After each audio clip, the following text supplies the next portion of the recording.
इतिहास के practice set number 22 पर आज हम लोग चर्चा करेंगे और इससे पहले जो 21 सेट हम दे चुके हैं, थोड़ा सा 21वां सेट देर से आया, एक हफ्ते का ब्रेक हो गया, बताया हमने, थोड़ा सा तबीयत का इश्यू हो गया था, तो अब ये फिर से हमने रीस्टार्ट किया है। ब्रेक नहीं होगा ऐसी उम्मीद है। तो पहला क्वेश्चन हमारे सामने है, निम्नलिखित में से किसने दिल्ली को सल्तनत की राजधानी के रूप में स्थापित किया? यह प्रश्न जो है सल्तनत काल से है अधिकांश इसमें से। तो सल्तनत काल की शुरुआत कब से होती है? 1206 ईस्वी में, जब कुतुबुद्दीन ऐबक ने मोहम्मद गौरी की मृत्यु के बाद यहाँ पर मुस्लिम वंश की स्थापना की, और पहला मुस्लिम जो वंश था वो था गुलाम वंश। ठीक है, तो इसमें पूछा गया है कि इनमें से कौन से राजा ने, कौन से शासक ने, सुल्तान ने सबसे पहले दिल्ली को सल्तनत की राजधानी या दिल्ली सल्तनत की राजधानी के रूप में स्थापित किया था? ए कुतुबुद्दीन ऐबक, बी इल्तुतमिश, सी रजिया और डी मुइनुद्दीन गौरी। तो इसका उत्तर हो जाएगा बी इल्तुतमिश। कुतुबुद्दीन ऐबक पहला इसमें शासक था, लेकिन इसने सुल्तान की उपाधि धारण नहीं की थी, पहली बात यह है। और इसने स्वयं को मोहम्मद गौरी का प्रतिनिधि ही माना, मोहम्मद गौरी का ये दास था। और जब मोहम्मद गौरी भारत से वापस गया तो अपने जीते गए प्रदेशों को कुतुबुद्दीन ऐबक को सौंप गया। तो लेकिन जब बाद में मोहम्मद गौरी की मृत्यु हो गई तो उसके बाद फिर कुतुबुद्दीन ऐबक ने यहाँ पर मोहम्मद गौरी के प्रतिनिधि के रूप में ही सत्ता को संभाला और लाहौर से इसने नियंत्रण स्थापित किया, लाहौर से नियंत्रण स्थापित किया। और बाद में जब इल्तुतमिश आया, इल्तुतमिश कौन था? इल्तुतमिश को गुलामों का गुलाम कहा जाता था, क्योंकि कुतुबुद्दीन ऐबक स्वयं गौरी का गुलाम था और कुतुबुद्दीन ऐबक का गुलाम था इल्तुतमिश। तो गुलाम निरंतर सत्ता पर जब बैठते रहे तो इसीलिए इसको गुलाम वंश कहा गया। तो इल्तुतमिश जो है ये पहला सुल्तान था दिल्ली सल्तनत का जिसने लाहौर के स्थान पर दिल्ली को अपनी राजधानी बनाया, और जो बगदाद के अब्बास खलीफा थे उनसे अपने पद की अनुमति प्राप्त की या सहमति प्राप्त की। तो वास्तव में दिल्ली का पहले सुल्तान के रूप में हम इल्तुतमिश को ही जानते हैं, और इल्तुतमिश को ही दिल्ली सल्तनत का वास्तविक संस्थापक भी कहा जाता है। ये रजिया इसकी पुत्री थी, और गौरी के बारे में मैंने बताया, मोहम्मद गौरी या मुइनुद्दीन गौरी। दिल्ली का वह प्रथम सुल्तान कौन था जिसने नियमित सिक्के जारी किए तथा दिल्ली को अपने साम्राज्य की राजधानी बनाया? तो दिल्ली को राजधानी बनाने वाले का नाम आप जान चुके हैं, और इसी ने पहली बार नियमित रूप से सिक्के चलाने शुरू किए। और सिक्कों के रूप में इल्तुतमिश ने जो है ये मुख्य रूप से चांदी का टंका और तांबे के जीतल इसने चलाए थे। चांदी का टंका चलाया, चांदी का सिक्का जो था वो क्या था? टंका था, और तांबे का सिक्का जो था वो क्या था? जीतल था, जीतल। तो इस प्रकार से नियमित रूप से सिक्के चलाने वाला भी यह पहला सुल्तान था, और दिल्ली को राजधानी इसी ने बनाया लाहौर के स्थान पर, और यह दिल्ली सल्तनत का यह दिल्ली सल्तनत का वास्तविक संस्थापक भी माना जाता है। अगला प्रश्न, किस सल्तनत शासक ने सीमा विवाद की नीति नहीं अपनाई? ये सीमा विवाद की बात किससे हो रही है? देखिए, मंगोल जो थे, मंगोलों का आक्रमण सल्तनत के लिए बहुत बड़ा संकट था, मंगोल आक्रमण। और मंगोल आक्रमण में जो एक मंगोल था चंगेज खान, ठीक है, चंगेज खान। तो चंगेज खान उस समय ख्वारिज्म का जो राजकुमार था, ख्वारिज्म के राजकुमार मंगबर्नी का पीछा करते हुए दिल्ली तक आ गया था, मंगबर्नी का पीछा करते हुए दिल्ली तक आ गया था। तो मंगबर्नी ने इल्तुतमिश से सहायता मांगी, और इल्तुतमिश ने उसको सहायता देने से मना कर दिया, क्योंकि अगर वह मंगबर्नी की सहायता कर देता तो चंगेज खान दिल्ली पर आक्रमण कर देता, और इल्तुतमिश किसी सीमा विवाद में नहीं जाना जाता था। इसलिए इल्तुतमिश ने चंगेज खान के साथ एक संधि की, और इस संधि के अनुरूप दोनों ने अपनी सीमाओं का स्पष्ट विभाजन किया। तो इस समय इल्तुतमिश ने दिल्ली सल्तनत को न केवल मंगोल आक्रमण से बचाया, बल्कि मंगोलों के साथ अपने सीमा संबंधी विवादों को निपटा करके इसने दिल्ली सल्तनत की रक्षा भी की थी।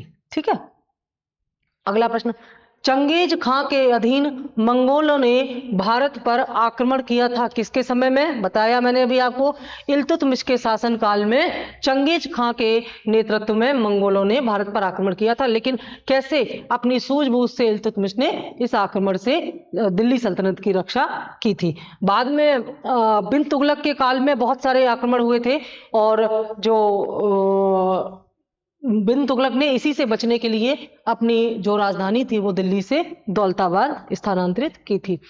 किस दिल्ली सुल्तान ने रक्त एवं लौह की नीति अपनाई थी? ए इल्तुतमिश, बी बलबन, सी अलाउद्दीन खिलजी और डी मोहम्मद बिन तुगलक। तो उत्तर है बी बलबन।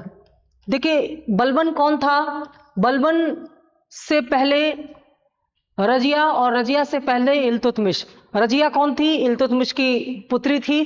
तो इल्तुतमिश ने तुर्कान चहलगानी नामक एक संगठन बनाया था, तुर्कान ए चहलगानी। और ये तुर्कान ए चहलगानी क्या था? ये 40 तुर्कों का एक समूह था।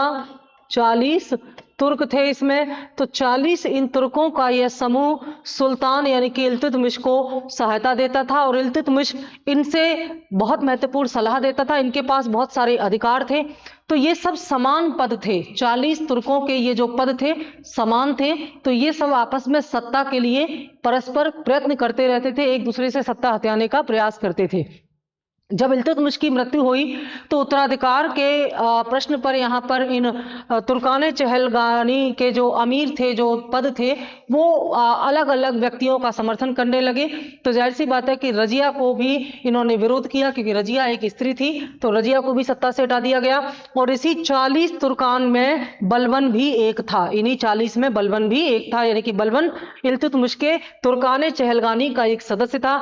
लेकिन बाद में सत्ता पर कोई स्पष्ट दावेदार न होने की वजह से बलबन ने मौके का लाभ उठा करके दिल्ली सल्तनत की गद्दी को हथिया लिया। और वह जानता था कि इस तुर्कान चहलगानी की शक्ति को कम किए बिना राजा का पद महत्वपूर्ण नहीं हो सकता। तो राजा की शक्ति को बढ़ाने के लिए बलबन ने तुर्कान चहलगानी की शक्ति को कमजोर किया और राजत्व का जो सिद्धांत था उसको मजबूत किया। यानी कि राजा की शक्ति में वृद्धि करने के लिए, राजा की शक्ति जब मजबूत होगी तो शासन मजबूत होगा और यहाँ पर विद्रोह नहीं होंगे। तो राजा की शक्ति को मजबूत करने के लिए इसने रक्त एवं लौह का राजत्व का सिद्धांत अपनाया, जिसमें राजा का पद रक्त की शुद्धता पर आधारित था और तलवार के बल पर इस गद्दी की सुरक्षा की जाती थी। तो कुलीनता और शक्ति, इन दोनों का मिश्रण रक्त एवं लौह की नीति के आधार पर बलबन ने अपनाया था और इन्होंने सुल्तान के पद और गरिमा में बहुत ज्यादा वृद्धि की। इनमें से किस सुल्तान ने तुर्कान चहलगानी की सत्ता को तोड़ने और विनाश करने में पूर्ण रूप से सफलता हासिल की थी? तो अभी मैंने बताया कि बलबन जो है, अगर प्रश्न होता कि किसने तुर्कान चहलगानी की स्थापना की थी तो उत्तर हो जाता इल्तुतमिश। पूछा गया कि किसने इसको तोड़ा तो बलबन ने इसको तोड़ा, क्योंकि बलबन स्वयं इस तुर्कान चहलगानी का सदस्य था और वह नहीं चाहता था कि ये जो तुर्कान चहलगानी हैं इनके रूप में कोई षड्यंत्र हो, क्योंकि इनमें सबके पास समान शक्ति थी। तो शक्ति के लेकर के परस्पर संघर्ष होते रहते थे।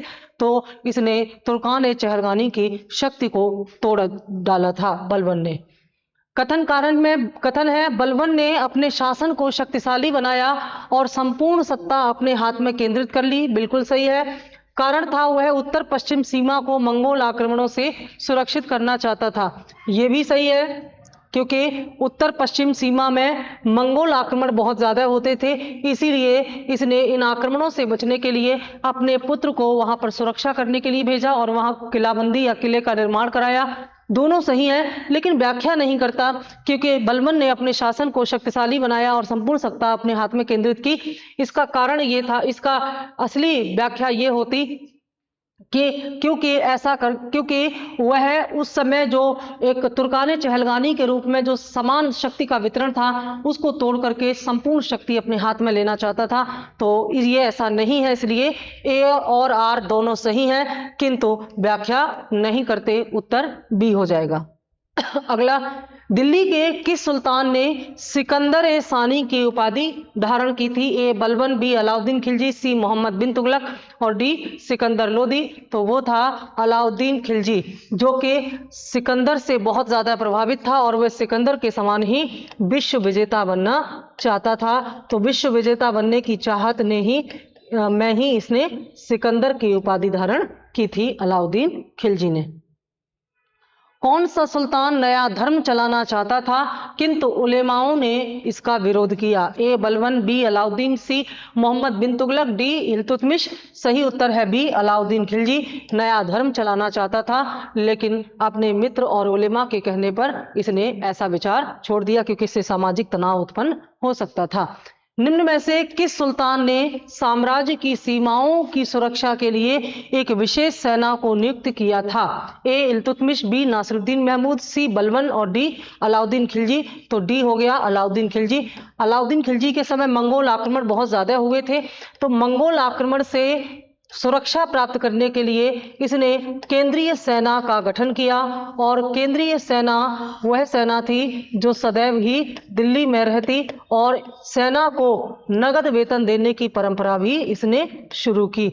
और इसी समस्या का समाधान करने के लिए, जिसमें अतिरिक्त मुद्रा की आवश्यकता होती है, लेकिन इस मुद्रा के संकट को दूर करने के लिए इसने क्या किया? अलाउद्दीन खिलजी ने बाजार सुधार किए थे। तो ये अलाउद्दीन खिलजी के बहुत महत्वपूर्ण कार्य थे, आगे आएंगे हम उसमें बात करेंगे। ठीक है, तो कुल मिलाकर के एक विशेष सेना, रिजर्व सेना जिसको हम कह सकते हैं रिजर्व सेना या केंद्रीय रिजर्व सेना के रूप में विशेष सेना का गठन किया था।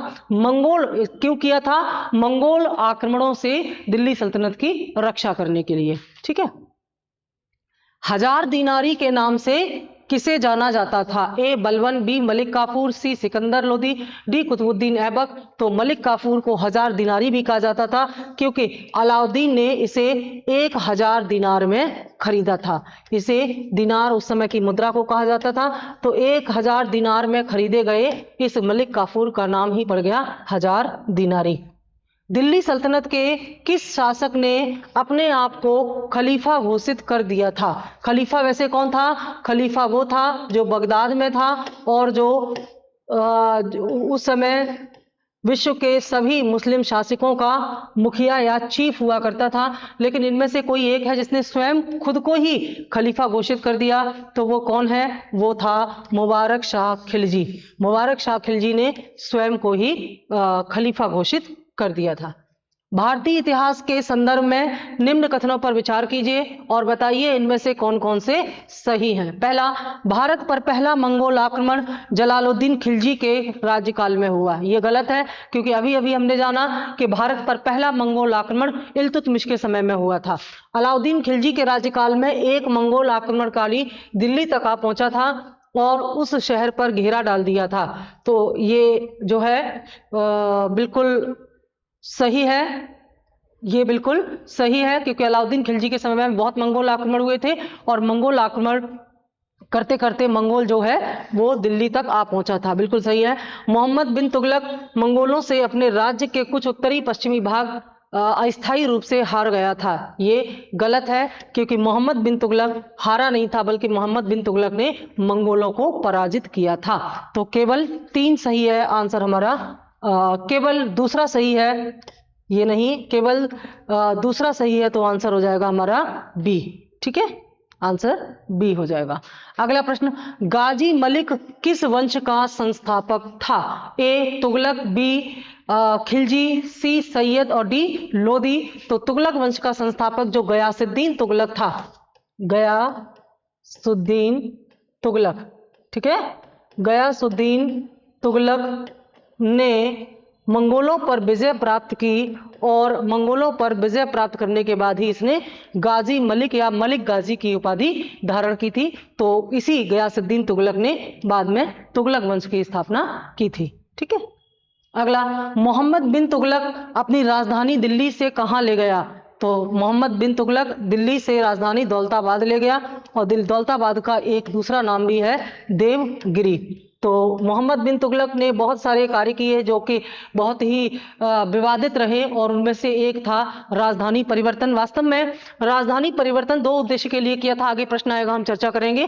तो दिल्ली से दौलताबाद या देवगिरी का राजधानी जब लेकर के गया तो इसमें इसको सफलता नहीं मिली और वापस इसको राजधानी लेकर के आना पड़ा। तो मोहम्मद बिन तुगलक अपनी राजधानी दौलताबाद से देवगिरी ले गया था। ठीक है, अगला, राजधानी को दिल्ली से दौलताबाद स्थानांतरित करने के पीछे मोहम्मद बिन तुगलक के निम्न में से कौन से उद्देश्य रहे होंगे?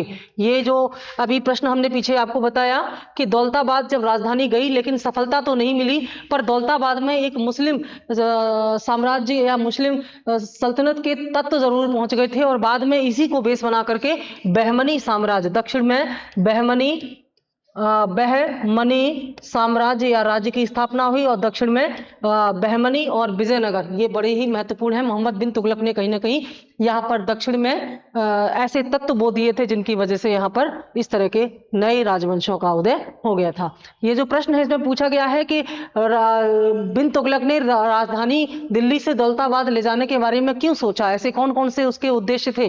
तो पहला है, दौलताबाद में स्थानांतरण से उन्हें दक्कन एवं गुजरात पर नियंत्रण स्थापित करने का अवसर मिल जाता। बहुत सही है, बिल्कुल, क्योंकि दक्षिण में जो सल्तनत के जो क्षेत्र थे जिन पर, देखिए, मोहम्मद बिन तुगलक का साम्राज्य बहुत बड़ा था और दक्षिण तक विस्तारित था, लेकिन नियंत्रण नहीं, उत्तर भारत से इस दक्षिण भारत के क्षेत्र पर सीधे नियंत्रण नहीं हो पा रहा था। तो इसीलिए वह चाहता था कि राजधानी अगर मध्य या दौलताबाद में रहेगी तो वहां से दक्कन और गुजरात पर भी वह नियंत्रण स्थापित कर पाएगा। इससे पश्चिमी एवं दक्षिणी पत्तनों तक पहुंच उपलब्ध होती, ये इसका उद्देश्य नहीं था ऐसा कोई। यह उत्तर पश्चिमी सीमा से सीधे मंगोल आक्रमण से उन्हें संरक्षण देता। बिल्कुल सही है, क्योंकि दिल्ली जो है वह मंगोल आक्रमण की दृष्टि से सदैव असुरक्षित रहती थी। तो दिल्ली को मंगोल आक्रमण से सुरक्षित रखना और दक्षिण के क्षेत्रों पर नियंत्रण स्थापित करना, इन दो उद्देश्यों के साथ राजधानी को दिल्ली से दौलताबाद स्थापित किया था, स्थानांतरित किया था। किसने? बिन तुगलक ने।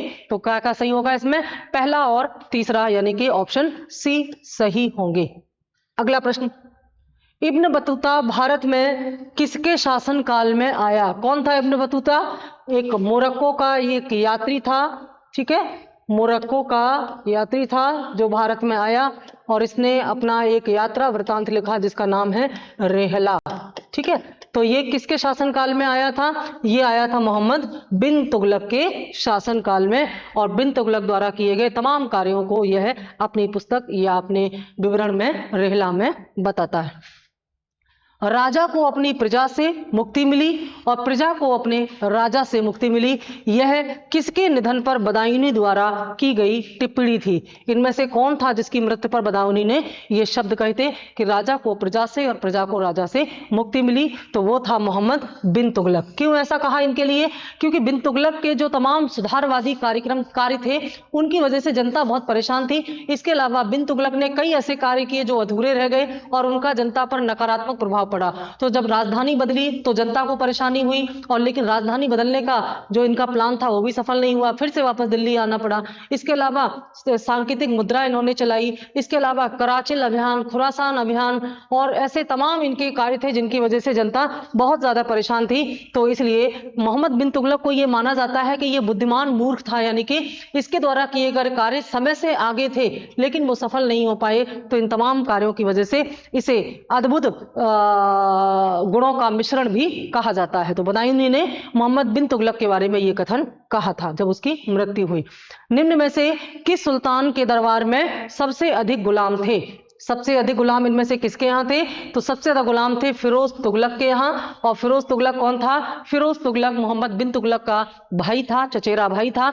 और बिन तुगलक के बाद फिरोज तुगलक ने सत्ता संभाली और गुलाम इतने ज्यादा थे कि उनके लिए अलग से विभाग बना दिया और उस विभाग का नाम था दीवाने बंदगान। दीवान ए बंदगान की स्थापना फिरोज तुगलक ने ही की थी और इसका संबंध किससे था? दास या गुलामों से था, और गुलामों की संख्या सबसे ज्यादा इन्हीं के समय में थी। इसके अलावा बहुत और अन्य महत्वपूर्ण कार्य इन्होंने किए, ठीक है नहीं? तो फिरोज तुगलक इसका सही उत्तर होगा। राज्य के खर्च पर हज यात्रा की व्यवस्था करने वाला पहला भारतीय शासक कौन था? यानी कि इनमें से वो कौन सा पहला भारतीय शासक है जिसने राज्य या सरकारी खर्चे पर हज यात्रा का प्रबंध या व्यवस्था की थी? तो वो भी कौन है? फिरोज तुगलक है। फिरोज तुगलक ने हज यात्रा को प्रमोट करने के लिए सरकारी खर्चे पर लोगों को वहां जाने का खर्चा पूरा अपने ऊपर लिया। तो ये थे हमारे 20 प्रश्न, ये है इसकी आंसर सीट, और इसको करते रहिए। और अब ब्रेक नहीं होने पाएगा, अब कंटिन्यू आएंगे पहले की तरह, तो इसको आप प्रैक्टिस करते रहिए क्योंकि प्रीलिम्स अब बहुत दूर नहीं है। और ये जितने भी प्रीलिम्स आपके होने हैं 2024 में, उसको ध्यान में रख करके क्वेश्चन का प्रारूप भी हमने बदल दिया है। और साथ साथ इसके जो इंपॉर्टेंट फैक्ट हम आपको दे रहे हैं वो तो बहुत ही इंपॉर्टेंट है, उनको ज़्यादा से ज़्यादा पढ़ें और पूरे सिलेबस को बहुत ही कम समय में रिवाइज आप यानी कि क्विक रिविजन के लिए ये पूरा कंटेंट आपको हम दे रहे हैं। Thank you.